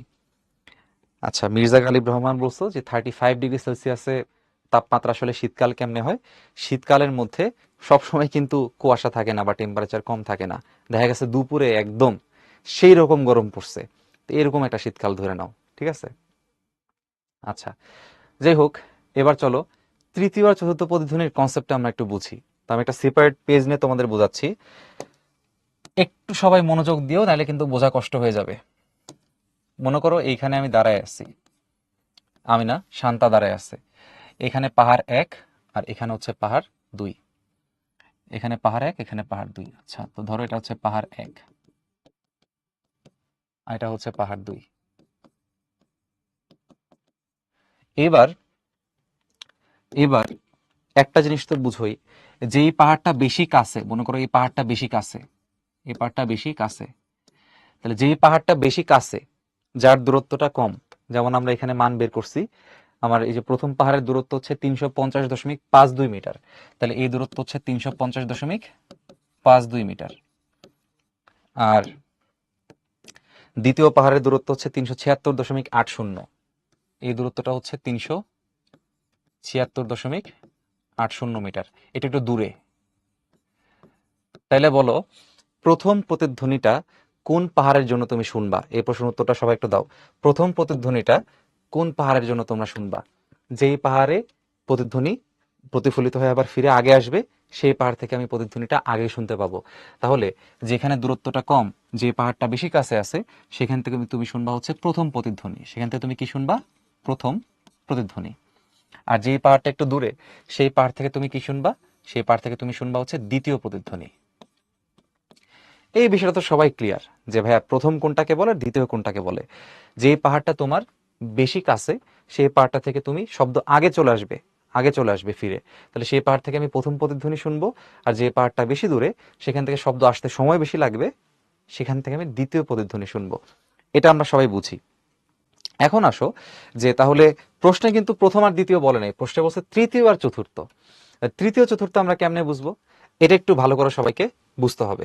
তা আমি এটার সাথে আর একটা চিত্র আঁকবো, এটার সাথে আমি আর একটা চিত্র আঁকবো, একই রকম ভাবে আঁকতেছি, দেখো উপর নিচে। এখানে সে আমার পাহাড় 1, এখানে সবাই এবার একটু ফোকাস করো, খেয়াল করো, বাম পাশে দ্বিতীয় আর ডান পাশে হচ্ছে প্রথম। বাম পাশে, ডান পাশে প্রথম আর বাম পাশে হচ্ছে দ্বিতীয়। দ্বিতীয়টাকে আমি একটু কালারফুল ভাবে আঁকি। এখন প্রথম প্রতিধ্বনিটা কোথা থেকে আসতেছে? পাহাড় 1 থেকে আসতেছে। তাহলে প্রথম প্রতিধ্বনিটা পাহাড় 1 থেকে আসলো, আমি নাম দিলাম প্রথম। তাহলে দ্বিতীয় প্রতিধ্বনি কোনটা? দ্বিতীয় প্রতিধ্বনি তো তোমার এটা, দ্বিতীয় পাহাড় থেকে যেটা আসতেছে সেটা দ্বিতীয় প্রতিধ্বনি, প্রথম পাহাড় থেকে যেটা আসতেছে সেটা প্রথম প্রতিধ্বনি। এখন আমাকে একটা কথা বলো তো, শব্দ এখানে প্রতিধ্বনি যখন আসবে, পাহাড় থেকে প্রতিফলিত হয়ে যখন আসছে, শব্দটা তো এখানে বসে নাই, শব্দ আবার কোন দিক চলে যাবে? শব্দ আবার এখানে চলে যাবে, এখানে গিয়ে শব্দটা বাধা পেয়ে আবারও কিন্তু ব্যাক করে ওর কানে আসবে। তাহলে এখন বলো, এখনকার যে প্রতিধ্বনি, এই প্রতিধ্বনিটার নাম্বার কত হবে? কততম প্রতিধ্বনি হবে? আমাদের 1 হচ্ছে ডান পাশের প্রথম পাহাড়ের জন্য, আর 2 হচ্ছে বাম পাশে দ্বিতীয় প্রতিধ্বনির জন্য। তাহলে 1 আর 2 তো চলে গেল, 1 আর 2 পরে সিরিয়াল কার আসে? 1 আর 2 এর পরে সিরিয়াল কার আসে? খালিটার উত্তর দাও, 1 আর 2 এর পরে সিরিয়াল কার আসে? 3 এর আসে ভাইয়া। তাহলে প্রথমটা হচ্ছে প্রথম পাহাড়ের, দ্বিতীয়টা হচ্ছে দ্বিতীয় পাহাড়ের। তাহলে 1 নাম্বার শব্দটা যখন আবার ব্যাক করে যখন আবার এখানে আসলো, তাহলে 1 আর 2 এর পরে সিরিয়াল কার? 3 এর। তাহলে এটা হবে আমার তৃতীয় প্রতিধ্বনি, এটা কি হবে? তৃতীয় প্রতিধ্বনি হবে। এখন তাইলে একটা বিষয় আমাকে বলো তো, যদি তাহলে আমাদের 3 হয়ে গেল যে তৃতীয় প্রতিধ্বনি আসলে কোনটা। এবার আসো চতুর্থ প্রতিধ্বনি আমরা কেমনে বুঝবো? খেয়াল করো, আর একটা চিত্র রাখতে হবে, এটা পাহাড় 1 আর এটা পাহাড় 2। এবার লক্ষ্য করো, এই যে দ্বিতীয় যে প্রতিধ্বনিটা ছিল, দ্বিতীয় যে প্রতিধ্বনিটা আছে, এই প্রতিধ্বনি তো এখানে থেমে নাই, তাই না?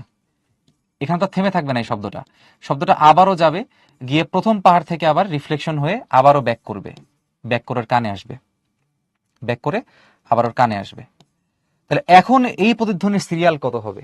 আমাদের কিন্তু 3টা শেষ, প্রথম পাহাড়ের 1, দ্বিতীয় পাহাড়ের 2, আর এই যে প্রথমের কারণে তৃতীয়, 3টা শেষ। পরের সিরিয়াল কি? পরের সিরিয়াল হচ্ছে 4। তাহলে এই প্রতিধ্বনি আমার কত হবে বলতো? এটা হবে আমার চতুর্থ প্রতিধ্বনি, এটা হবে আমার চতুর্থ প্রতিধ্বনি। তাহলে এই তো ভেরি গুড, সবাই তোমরা 4 আনসার করছো, গুড। তাহলে একটা সিকোয়েন্সকে তোমরা ফলো করছো কিনা, যদি এই সিকোয়েন্সটা তোমরা ফলো করে থাকো বা যদি ধরতে পারো এই টেকনিকটা, তাহলে তোমার জীবন সহজ। কি কি কি টেকনিক ভাই, কি টেকনিক? দেখো, এই যে পাহাড় ওয়ান যেটা আছে, পাহাড় ওয়ান থেকে তুমি কি পাইছো? এক পাইছো, আর হচ্ছে তুমি 3 পাইছো। তোমাদের কাছে আমার প্রশ্ন, এই 3 নাম্বার যখন আবার ব্যাক করে এখানে আসবে, সেটা কততম প্রতিধ্বনি হবে? কমন সেন্স খাটাও, একের পর যদি 3 আসে, তাহলে ম্যাথের সমান্তর ধারা কি বলে? 1, 3, 5, 7 এরকম হবে না? তাহলে একের পর 3 আসছে, 3-এর পর কি আসবে? 3-এর পর আসবে পঞ্চম, পঞ্চমের পর কি আসবে? পঞ্চমের পর আসবে সপ্তম, সপ্তমের পর কি আসবে? নবম, মানে সবগুলো আসবে বেজোর। তাহলে 1 নাম্বার পাহাড় সে নিজে বেজোর, তার থেকে যে প্রতিধ্বনি আসবে সেগুলো হবে বেজোর। তাহলে 1 নাম্বার পাহাড় থেকে যত বেজোর প্রতিধ্বনি আছে, যত বেজোর প্রতিধ্বনি আছে, সব বেজোর প্রতিধ্বনি তোমরা এখানে পাবা। আর এবার 2 নাম্বার পাহাড়ে খেয়াল করে দেখো, 2 নাম্বার পাহাড়ের প্রথম প্রতিধ্বনি কত? 2। সে 2 এর কারণে আবার একটু পরে কি তৈরি হয়? 4 তৈরি হয়। তাহলে গেস করে বলো 4-এর পর আমার কত তৈরি হবে বলো তো? এই 4 নাম্বারটা যখন আবার এই পাহাড়ে বাধা খাবে, গিয়ে যখন আবার ব্যাক করবে, এই 4-এর পর তৈরি হবে কত বলো তো? ষষ্ঠ। ষষ্ঠ যখন আবার ডানে যাবে, আবার এখানে আসবে, এটা হবে আমার অষ্টম। তার মানে কি, এই যে 2 নাম্বার যে পাহাড়টা, 2 নাম্বার যে জোর সংখ্যক যে পাহাড়টা আর কি, এখান থেকে যে প্রতিধ্বনির গুলো তৈরি হচ্ছে সেগুলো কিন্তু তোমার হচ্ছে জোর, তাই না? তাইলে জোর নাম্বার যে পাহাড়, মানে প্রথম 1 তুমি কোনটাকে ধরবা? যেটা তোমার কাছে, সেটাকে তুমি 1 ধরবা, তাইলে কাহিনী শেষ। কাছেরটাকে 1 ধরবা, তাহলে তখন এই কাছের পাহাড়ের জন্য তুমি পাবা 1, 3, 5, 7 এততম প্রতিধ্বনি। আর 2 নাম্বার পাহাড় ধরবা কাকে? যেটা একটু দূরে, তাকে ধরবা 2 নাম্বার পাহাড়। সে 2 নাম্বার পাহাড়ের জন্য তুমি পাবা দ্বিতীয়, চতুর্থ, ষষ্ঠ, অষ্টম এরকম প্রতিধ্বনি। এখন সবাই আমাকে বলেন যে কেমন, একটু মাথা খাটানো লাগতেছে কিনা এই প্রবলেমটাতে? বলেন, মাথা খাটানো লাগতেছে কিনা? যে প্রথম কোনটা, দ্বিতীয় কোনটা, তৃতীয় কোনটা, চতুর্থ কোনটা? হ্যাঁ,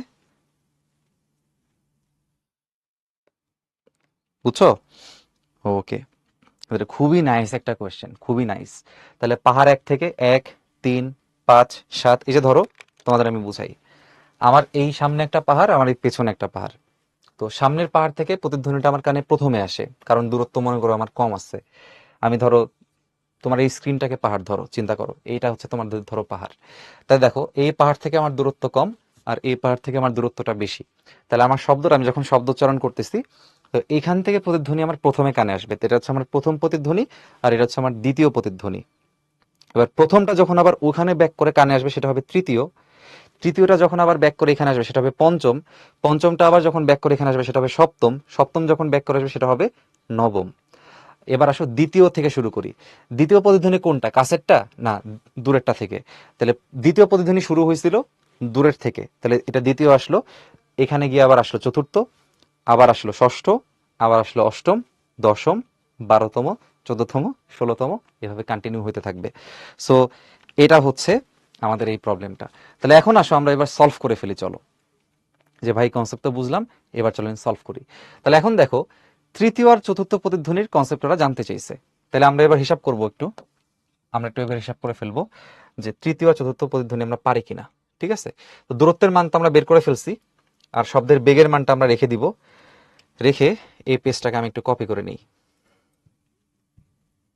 আচ্ছা, বাদ বাকি জিনিস আমার দরকার নাই, সেগুলোকে একটু সরাই রাখি।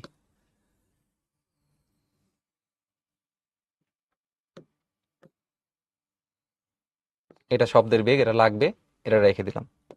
আর আগের ইনফরমেশন কিন্তু আগের স্লাইডে আছে, ডিলিট করে নিই। আচ্ছা, এখন আসো, তাহলে তৃতীয় প্রতিধ্বনির কাহিনীটা কি হবে? তৃতীয় প্রতিধ্বনির কাহিনীটা কি হবে? তৃতীয় প্রতিধ্বনি কি? 1-এর পরে 3, এভাবে চিন্তা করো, 1, 3, 5, 7 এরকম।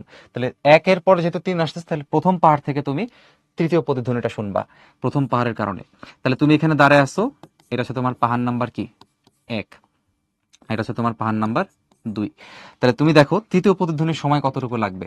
দেখো, 1 নাম্বার পাহাড় থেকে তুমি প্রথমে শুনবা প্রথম প্রতিধ্বনি, এরপরে তুমি এটা যখন রিফ্লেকশন হয়ে আবার ব্যাক আসবে, সেটা শুনবা তৃতীয় প্রতিধ্বনি।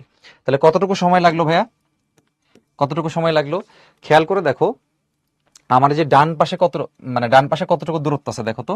ডান পাশে দূরত্ব আছে D1, বাম পাশে দূরত্ব আছে D2। তো ডান পাশে সে D1 দূরত্ব গেছে, আবার D1 দূরত্ব ব্যাক করছে। বাম পাশে সে D2 দূরত্ব গেছে, আবার D2 দূরত্ব ব্যাক করছে। তাহলে মোট কতটুকু দূরত্ব হইলো? এখানে মোট যে দূরত্ব সেটা যদি আমরা সূত্রের মাধ্যমে লিখি, সূত্রটা হবে কি এস ইকুয়ালস টু ভিটি। তাহলে এখন দূরত্ব কত হবে দেখো, d1 plus d1 d2 plus d2। তাহলে আমার দুইটা d1 আছে আর দুইটা d2 আছে, কমন নিতে পারি, ইকুয়ালস টু ভি টি, তাই না? তাহলে এই টাইমটাকে আমি ধরলাম তৃতীয় প্রতিধ্বনির জন্য সময় আমি ধরলাম t3, ধরলাম আমি t3, তাহলে এটা হবে আমার ভি t3। তাহলে এই t3টা আমরা একটু বের করে ফেলি, t3টা বের করে ফেলি, 2 d1 প্লাস d2 বাই হচ্ছে ভি। আরো সহজ নিয়ম আছে, একটু পরে শিখাবো, আগে বড় নিয়মটা দেখো। বোর্ডে আসলে তুমি কেমনে সলভ করবা, বোর্ডে আসলে বড় করে সলভ করা লাগবে। d1 এর মান আছে কত, 376.8, আর d2 আছে 350.52, ডিভাইড বাই বেগের মান আছে হচ্ছে 350.52। এটা সবাই একটু ক্যালকুলেশন করে দেখো, আনসার আসবে 4.15 সেকেন্ড। কেমনে বলতেছি একটু পরে বুঝবা, আমি ক্যালকুলেশন ছাড়া কেমনে অ্যান্সার বলতেছি এটা কিন্তু মুখস্থ করে বলতেছি না, কেমনে বলতেছি আমি তোমাদের একটু পরে টেকনিকটা শেয়ার করব, সমস্যা নাই। তাহলে তৃতীয় প্রতিধ্বনির জন্য সময় লাগতেছে 4.15 সেকেন্ড। একইভাবে একইভাবে যদি তুমি চতুর্থ প্রতিধ্বনির জন্য হিসাব করতে চাও, তাহলে চতুর্থ আসলে কার পর আসে, 2 এর পর আসে, 2 4 6 এরকম জোর। তাহলে দ্বিতীয় পাহাড় থেকে তোমার হিসাবটা শুরু হবে। তাহলে দ্বিতীয় পাহাড় থেকে যেটা আসলো সেটা হবে দ্বিতীয় প্রতিধ্বনি। এরপর এই শব্দটাই যখন 1 নাম্বার পাহাড়ে আবার রিফ্লেক্টেড হয়ে যখন ব্যাক করবে সেটা হবে চতুর্থ প্রতিধ্বনি।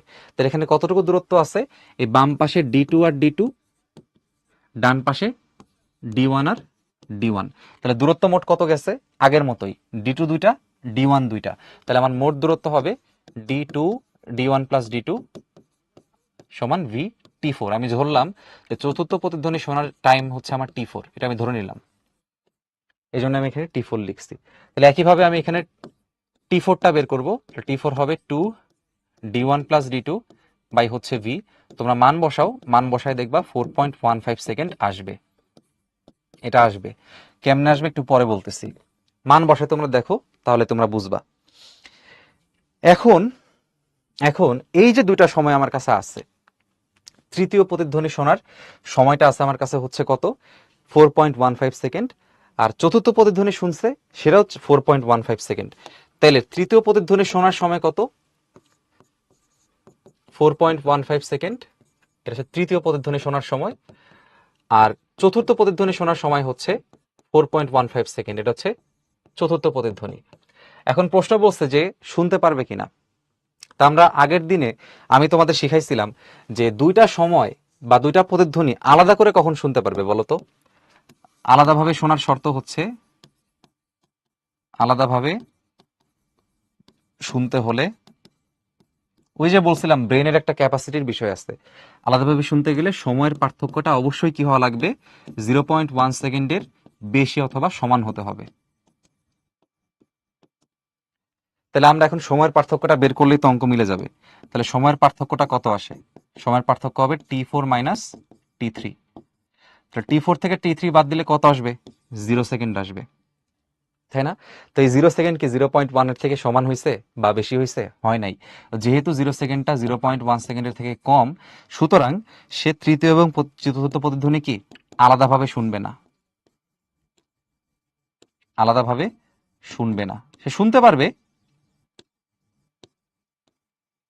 শুনবে না। এই দুটা শব্দ মানে তৃতীয় এবং চতুর্থ প্রতিধ্বনি তার কাছে একই মনে হবে, যেহেতু আলাদা মনে হচ্ছে না তার মানে কি একই মনে হবে। তাহলে তৃতীয় এবং চতুর্থ প্রতিধ্বনি একই মনে হবে, আলাদা মনে হবে না, একই মনে হবে। ঠিক আছে, বলো, বুঝছি, বুঝছি কিনা বলো।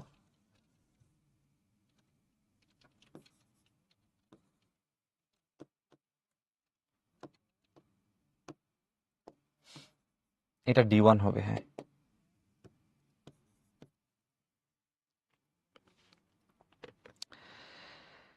তো প্রশ্নে হ্যাঁ, নবনীতা একটা প্রশ্ন এখন করছে যে ভাইয়া এখানে জানতে চাইছে যে শুনতে পারবে কিনা, তাইলে আলাদাভাবে শুনতে পারবে না, তো জানতে চাই নাই। তাইলে এখন হচ্ছে আমরা তাইলে এমনি কেন সলভ করলাম, দেখো নবনীতা, প্রতিধ্বনির কথা যেহেতু এখানে বলছে, তো প্রতিধ্বনি শুনতে গেলে তো একটা নিয়ম তো আমরা শিখছি যে 0.1 সেকেন্ডের বেশি বা ওই সময়টাতে আমার হচ্ছে কানে আসলে আমি প্রতিধ্বনি শুনতে পাই, সেটা আলাদা ফ্যাক্টর। কিন্তু এখানে তৃতীয় এবং চতুর্থ প্রতিধ্বনি শুনতে পাবে কিনা, এই প্রশ্নটার ইন্টারনাল মিনিং হচ্ছে টিচার তোমার কাছে জানতে চাচ্ছে যে তৃতীয় এবং চতুর্থ প্রতিধ্বনি সে পার্থক্য করতে পারবে কিনা। এই শুনতে সে তখনই পারবে যখন তার ব্রেন তাকে কি করতে পারবে, তৃতীয় এবং চতুর্থকে 3 এবং 4 হিসেবে চিন্তা করবে। এখন মনে করো যে আহ, আমি একটা ল্যাপটপ কিনতে গেছি, তো আমাকে ল্যাপটপের যে সেলসম্যান, সে আমাকে 4টা ল্যাপটপ দেখাইছে, কিন্তু এট এ টাইম দেখায় নাই, আলাদা আলাদা নিয়ে দেখাইছে। তো মনে করো যে প্রথম 2টা ল্যাপটপ পুরাটাই আলাদা, একটা ইন্টেলের i7 আর দ্বিতীয়টা মনে করো এএমডির রাইজেন 5। এখন তৃতীয় আর চতুর্থ যে ল্যাপটপ, 3 নাম্বারটা আমার সামনে আনছে, আমি 3 নাম্বারটা দেখছি এই ধরো কোরাই 5, 4 নাম্বারটা আমার সামনে আছে, সেটাও কোরাই 5। 3 নাম্বারটার কালার 4 নাম্বারটার কালার একদম হুবহু সেম, কোম্পানি সেম, সব সেম, কোনো পার্থক্য নাই। তাইলে আমি কি সেলসম্যানকে কি বলবো যে আরে ভাই আপনি তো একটু আগেই ল্যাপটপটা দেখাইলেন, 3 এবং 4 নাম্বার ল্যাপটপ তো আসলে আলাদা কিছু না, দুইটাই তো আসলে সেম। তো আমি কি আসলে ওই 2টা ল্যাপটপকে তৃতীয় এবং চতুর্থ হিসেবে কাউন্ট করতেছি কিনা, দ্যাটস দ্য কোয়েশ্চেন। সো এখানে তৃতীয় এবং চতুর্থ পদ্ধতি শুনতে পাবে কিনা মানে কি, মানে হলো সেটা আসলে 3 এবং 4 হিসেবে তার কাছে আলাদা আলাদা মনে হবে কিনা। ঠিক আছে। সো কোয়েশ্চেনের মিনিং হচ্ছে কি, এই কোয়েশ্চেনের মিনিংটা হচ্ছে যে তৃতীয় এবং চতুর্থ প্রতিধ্বনি আলাদাভাবে শুনতে পারবে কিনা। এটা তোমাকে প্রশ্নে ক্লিয়ারলি না বললেও ইন্টারনাল মিনিং হচ্ছে এটা, বুঝতে পারছো? ওকে, তাহলে হোপফুলি আমরা সবাই এটা বুঝতে পারছি। এবার চলো আমরা অল্প সময়ে কিভাবে এই জিনিসটা বুঝতে পারি সেটা একটু দেখাই। সচিত্র প্রমাণ দেওয়া মানে হচ্ছে চিত্র এঁকে তোমাকে দেখাইতে হবে। আমি যেমন চিত্র এঁকে এঁকে সলভ করলাম, তোমাকে চিত্র এঁকে এঁকে সলভ করে দেখাইতে বলছে। ঠিক আছে, তুমি এরকম D1 দিবা, D2 দিবা, হ্যাঁ এরকম দিয়ে দিয়ে চিত্র এঁকে তুমি হচ্ছে সলভ করবা, এটা বলছে।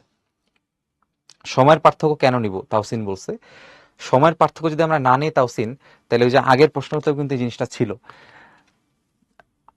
এট এ টাইম যদি 2টা জিনিস একসাথে হয়, মনে করো ধরে নাও যে আমি এরকম, তাওসিন তুমি এটা চিন্তা করো, তুমি শব্দ বাদ দাও, শব্দ বাদ দাও, ধরে নাও আমি সামনের দিকে তাকায় আসছি, তুমি মনে করো আমার সামনে দিয়ে এসে একটা অকাজ করে তুমি দৌড় দিয়ে চলে গেছো। আমি তোমার দিকে তাকাইছিলাম, আমি বুঝতে পারছি তুমি একটা অকাজ করছো, সেটা আমি বুঝতে পারছি। এট এ টাইম আমার চোখ তো আসলে পেছন দিকেও নাই, তাহলে আমার পেছনে যদি কেউ একজন অকাজ করে, আমি কিন্তু ওরে দেখতে পারবো না, আমি কিন্তু বলতে পারবো না যে হ্যাঁ ও কাজ করছে, ও কাজ করছে, কারণ আমার চোখ এট এ টাইম একটাই দেখতে পারে। সো একটা মানুষের লিমিটেশন। একই রকম ভাবে মানুষের আরেকটা লিমিটেশন আছে, সেটা হচ্ছে 0.1 সেকেন্ড গ্যাপ যদি না থাকে, তাহলে মানুষ সেই 2টা শব্দকে আলাদা আলাদাভাবে বুঝতে পারে না, তার কাছে মনে হয় 2টো শব্দ সেম। যেমন আমাদের যে সৃষ্টিকর্তা আল্লাহ, বা যে যে ধর্মের আছো, সে যে সৃষ্টিকর্তাকে রিগার্ড করো, তো তুমি চিন্তা করো মানে সৃষ্টিকর্তা আসলে কি, আমি একটা জিনিস চাচ্ছি, তুমি একটা জিনিস চাচ্ছ, আরেকজন একটা জিনিস চাচ্ছে, সবগুলো চাওয়া পাওয়া কিন্তু সে এট এ টাইম বুঝতেছে যে হ্যাঁ আমার এই বান্দা এটা চাই, এই বান্দা এটা চাই। তার কিন্তু এই টাইমের কোনো হিসাব কিতাব নাই।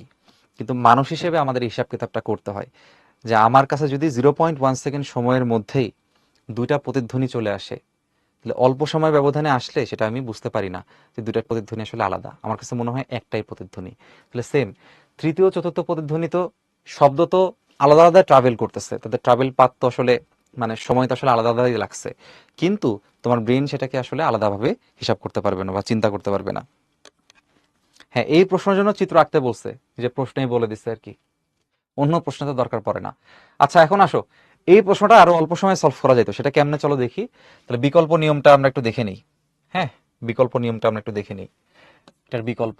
তবে এই বিকল্প কিন্তু জাস্ট হচ্ছে তোমার কনসেপ্ট ক্লিয়ার করার জন্য, এটা সিকিউতে লিখতে যাও না, সিকিউতে লিখতে এত অল্প সময় এত অল্প ছোট জিনিস লিখে তুমি ফুল মার্কস পাবা না, সিকিউতে লেখা দরকার নাই। এই যে মনে করো তুমি আসো দাঁড়ায়, দেখো এটা খুবই অল্প সময়, এটা পাহাড় 1 আর এটা হচ্ছে পাহাড় 2। তাহলে প্রথম প্রতিধ্বনির জন্য সময় আমার কত বলে দিছে প্রশ্নে, প্রথম প্রতিধ্বনির জন্য সময় আমার বলে দিছে হচ্ছে 2 সেকেন্ড। আর দ্বিতীয় প্রতিধ্বনির জন্য সময় কত বলে দিছে, দ্বিতীয় প্রতিধ্বনির জন্য সময় বলে দিছে তোমার হচ্ছে 2.15 সেকেন্ড। এখন লাগবে কি 3 আর 4, তাই না?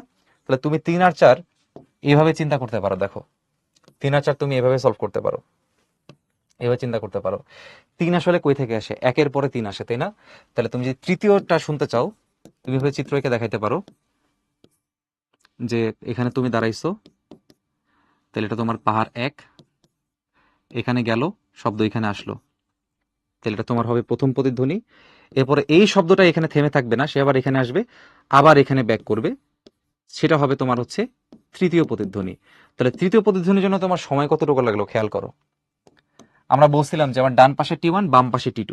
তো তৃতীয় প্রতিধ্বনির সময় শোনার জন্য সময় কতটুকু লাগছে? T1ও লাগছে, T2ও লাগছে, T1ও লাগছে, T2ও লাগছে। তাহলে তৃতীয় প্রতিধ্বনির সময় হচ্ছে T1 প্লাস T2, নাম দিলাম T3। এটা হবে T1 প্লাস T2। তাহলে T1 T2 যোগফল কত? 4.15 সেকেন্ড। এই যে আমি কিন্তু এইভাবেই তখন 4.15 সেকেন্ড লিখে ফেলছিলাম। আর এবার আসলে চতুর্থটা আমরা কেমনে বুঝবো? দ্বিতীয় পাহাড় থেকে চিন্তা করতে হবে চতুর্থ প্রতিধ্বনি, দ্বিতীয় পাহাড় থেকে। তাইলে দ্বিতীয় পাহাড়ে যে প্রতিধ্বনিটা প্রথমে আসবে, যেটা প্রথমে আসবে সেটা হবে আমার দ্বিতীয় প্রতিধ্বনি, এবং টাইমটা কত বলো তো? T2। T2। কিন্তু এই শব্দটা যখন এখানে আসছে সেটা থেমে থাকবে না, সে আবার গিয়ে প্রথম পাহাড়ে আবার কি হবে? প্রতিফলিত হবে, হয়ে আবারও আসবে।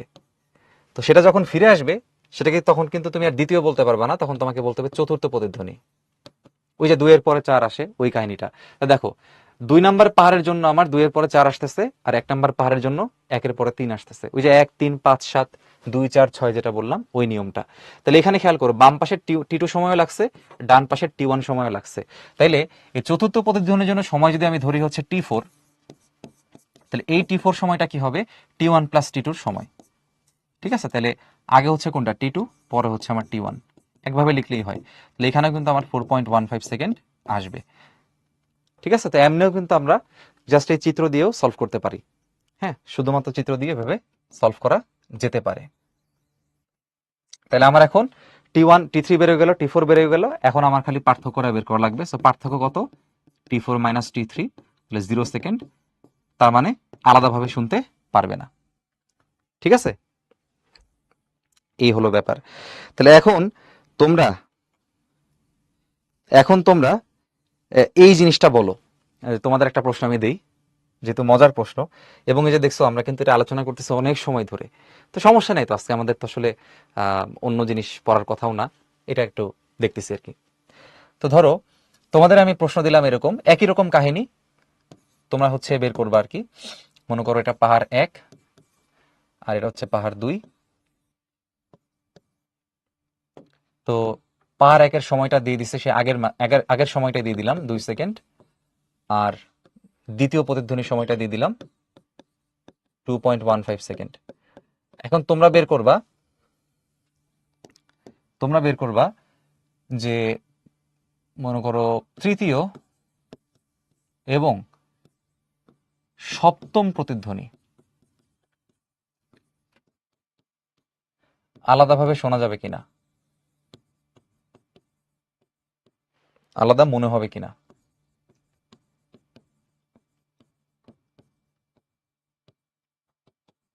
তো যেটা আমি তোমাদের কাছে জানতে চাচ্ছি, তোমরা মূলত বের করবা এই তৃতীয় এবং সপ্তম প্রতিধ্বনির সময়ের পার্থক্যটা কত।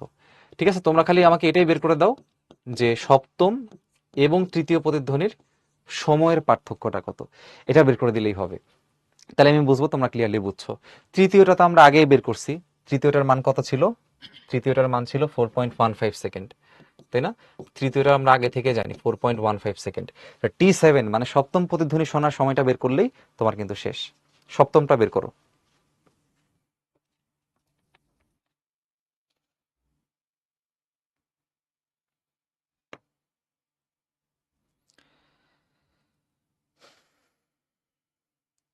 আচ্ছা, তো অনেকেই অনেকভাবে উত্তর দিচ্ছ, অনেকেই বলতেছে শুনবে, অনেকেই বলতেছে শুনবে না। চলো আমি একটু ফাইনাল টাচ দিয়ে দিই, তাহলে সলভ হয়ে যাবে। তৃতীয় এবং সপ্তম, তৃতীয় তো আমাদের বের করা আছে, খালি সপ্তম হিসাব করলেই হবে। এখন চিন্তা করো সপ্তমটা আসে কার পরে? সপ্তমটা আসে হলো 1 3 5, তারপরে আসা হচ্ছে তোমার 7। তাহলে তুমি শুরু করবা কত নাম্বার পাহাড় থেকে? 1 নাম্বার পাহাড় থেকে তুমি চিন্তা করবা, 1 নাম্বার পাহাড় থেকে তুমি চিন্তা করবা। তাহলে তুমি এখান থেকে হিসাবটা শুরু করবা। তাহলে দেখো 1 নাম্বার পাহাড় থেকে তোমার হিসাব শুরু, তাহলে তুমি প্রথমে ডানে গিয়ে যখন আসবে সেটা তোমার 1 নাম্বার প্রতিধ্বনি, এরপর যখন ব্যাক করে আবার আসবে সেটা হবে 3 নাম্বার প্রতিধ্বনি, আবার যখন ব্যাক করে আসবে সেটা হবে 5 নাম্বার প্রতিধ্বনি, আবার যখন ব্যাক করে আসবে সেটা হবে 7 নাম্বার প্রতিধ্বনি। তাহলে 7 নাম্বার প্রতিধ্বনি শোনার জন্য যে সময়টা যদি আমি ধরে নিই সেই সময়টা হচ্ছে আমার T7, তাহলে এখানে দেখতে হবে কতগুলো সময় আছে। তো ফার্স্টে খেয়াল করুন, এই ডান পাশের সময় কত T1, আর এই বাম পাশের সময় কত T2, আবার ডান পাশের সময় কত T1, বাম পাশে কত T2, তাই না? তাহলে 7 নাম্বার প্রতিধ্বনি শোনার জন্য দেখো T1 লাগছে 2টা, T2 লাগছে 2টা, তাহলে আমি কি বলতে পারি 2T1 প্লাস T2, তাহলে 2 ইন্টু 2টা যোগফল হবে 4.15, গুণ করলে হবে 8.30 সেকেন্ড। তাহলে T7টা আমরা পেয়ে গেছি, T7টা এখন এখানে বসাবো। তাহলে 8.30 মাইনাস 4.15 করলে উত্তর আসবে 4.15 সেকেন্ড। এখন আলাদাভাবে শোনার শর্ত কি? আলাদাভাবে শোনার শর্ত হচ্ছে 0.1 সেকেন্ডের কম, বেশি অথবা সমান হওয়া লাগবে। স্পষ্টভাবে এটা 0.1 সেকেন্ড থেকে কি আছে, বেশি আছে। যেহেতু পার্থক্যটা বেশি আছে, তার মানে সেটা আলাদাভাবে সে শুনবে, মানে আলাদা মনে হবে। তাহলে আমরা উত্তর দিতে পারি যে আলাদা মনে হবে। বলেন বুঝছি কিনা সবাই?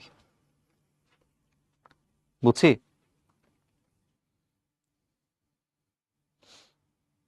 এই তো। আচ্ছা, সো হোপফুলি আমরা এটা বুঝতে পারছি। তাহলে এখন আমাকে তৃতীয় সপ্তম বলুক, চতুর্থ দশম বলুক, যা বলুক না কেন আমরা ইনশাল্লাহ এটা পারবো। ঠিক আছে? তো এই হচ্ছে আমাদের আজকের ক্লাস ছিল এতটুকুই। এখন হচ্ছে তোমাদের অন্য অন্য কিছু কোয়েশ্চেন আছে, বাড়ির কাজ কিছু আছে, আমি হিন্ট দিয়ে দিচ্ছি।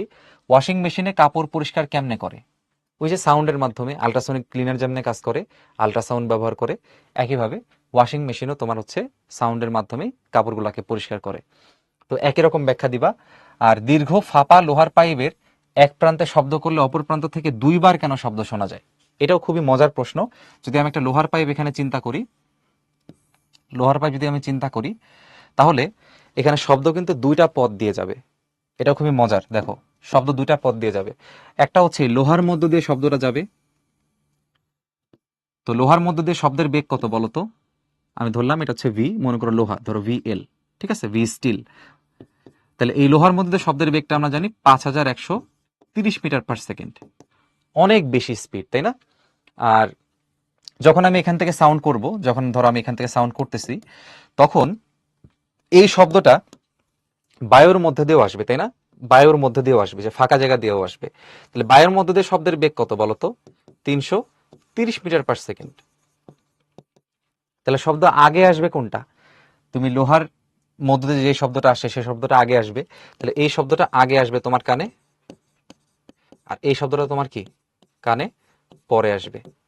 তাহলে এখানে খেয়াল করো, তুমি লোহার মধ্যে দিয়ে শব্দ আগে আসছে এই জন্য একটা শব্দ শুনবা, মনে করো এটা নাম্বার 1 শব্দ। আর বায়ুর মধ্যে দিয়ে আসবে সেটা হচ্ছে পরে শুনবা, এটা হচ্ছে নাম্বার 2 শব্দ। শব্দ কয়বার শোনা যায় বলো তো? 2বার শব্দ শোনা যায়। বুঝতে পারছো? এটাও মজার। তো এখানে এই জন্য এখানে হচ্ছে তোমার শব্দ 2বার শোনা যায়। এখন এখান থেকে একটা মজার প্রশ্ন করা যেতে পারে যে এই যে 2টা শব্দ শোনা যাওয়ার কথা, আসলে কি 2টা শব্দ আলাদা শোনা যাবে কিনা, সেটাও তোমরা সলভ করতে পারো যদি এখানে আমি একটা দূরত্ব দিয়ে দিই। এটাও তোমাদের একটা এক্সট্রা প্রবলেম, এটাও তোমরা একটু করো। ধরো এই দূরত্বটা প্রশ্নে দিয়ে দিছে, এই দূরত্ব প্রশ্নে দিয়ে দিছে 2 মিটার। এখন জানতে চাইছে যে এই 2টা শব্দকে আলাদা মনে হবে কিনা, মানে 2বার সেই শব্দ শুনতে পারবে কিনা। এটা খুবই নাইস কোয়েশ্চেন। তো 2বার যদি শব্দ শুনতে হয় তাহলে সময়ের পার্থক্য দিয়ে অঙ্ক করা লাগবে।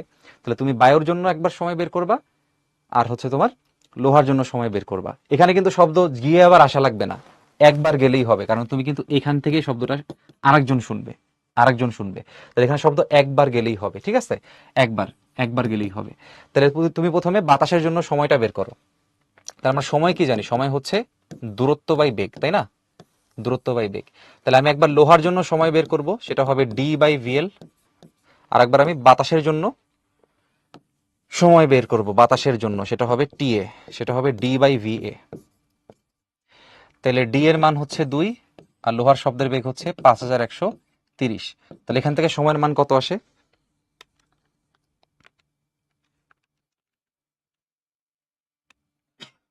অনেক ছোট, 0.00039 সেকেন্ড। আর এইখানে সময় কতটুকু লাগে দেখি? 2/330। তাহলে এখানে আসে হচ্ছে আমার 2/330, 0.00606, তাহলে আমি 61 লিখতে পারি এত সেকেন্ড। এখন তুমি কি করবা, এই দুটো সময়ের তুমি পার্থক্য দেখবা, কাহিনী সেম, বুঝছো, ঘুরে ফিরে যত অঙ্ক আসবে টেকনিক সেম, জাস্ট তোমাকে জিনিসটা ধরে ফেলতে হবে। তো সময়ের পার্থক্য কত দেখো, সময়ের পার্থক্য হচ্ছে টি আর টিএল এর মধ্যে পার্থক্য, তাহলে টি এ মাইনাস টিএল। টি এর মানটা বেশি কারণ বাতাসে পরে শোনা যাবে, এই জন্য সময়ের মানটা বেশি, যত টাইমের মান বেশি তত পরে শোনা যাবে। টি এ মাইনাস টিএল করো, তাহলে আমার ক্যালকুলেটরে আছে মানটা, আমি খালি মানটা হচ্ছে একবারে বের করে ফেলবো। তাহলে 2/330 মাইনাস, এমনি বের করাটাই ভালো, 2/5130, তাহলে আনসার আসে 0.00567। তো এই সময়টা কিন্তু 0.1 এর থেকে কি ভাইয়া বলো তো ছোট। তাইলে যদি তার মান 2 মিটার হয়, পাইপের দৈর্ঘ্য যদি 2 মিটার হয়, তাহলে কিন্তু শব্দ দুইটা আলাদা আলাদা শোনা যাবে না, একটা শব্দই মনে হবে। তার মানে যেই প্রশ্নটা এরা করছে সিলভার বেলস গার্লস হাই স্কুলে, সেই প্রশ্নের উত্তর কিন্তু সবসময় দুইবার হবে না। যদি পাইপের দৈর্ঘ্য ছোট হয় তাহলে শব্দ দুইবার হবে না, মনে হবে শব্দ আসলে একটাই আসছে। তার কারণ কি, সময়ের পার্থক্যটা 0.1 থেকে কি কম। বুঝতে পারছি? বলেন বলেন এটা এটা বুঝছি কিনা, এই প্রশ্নটা বুঝছি কিনা বলেন দেখি।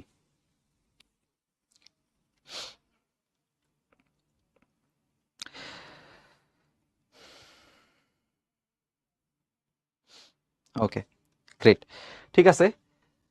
বাড়ির কাজ আর একটা আছে, এটা তোমরা নিজেরাই করো। সব যদি আমি সলভ করে দিই তাহলে আর কেমনি কি হবে। তো আমরা আজকে ক্লাস এখানেই শেষ করে দিই। তোমাদের থেকে একটু এক্সট্রা সময় নিছি, কিন্তু কিছু ইম্পর্টেন্ট কনসেপ্ট তোমাদের সাথে শেয়ার করা হয়েছে। এগুলা ইনশাল্লাহ তুমি হয়তো অনেকেই এটার গুরুত্ব এখন বুঝবা না, কিন্তু যখন পরীক্ষা আসবে তখন মনে পড়বে যে ভাই এগুলো আমাদের শিখাইছে এবং এখন কাজে লাগতেছে। তো টিল দেন সবাই ভালো থাকো, সুস্থ থাকো, খোদা হাফেজ।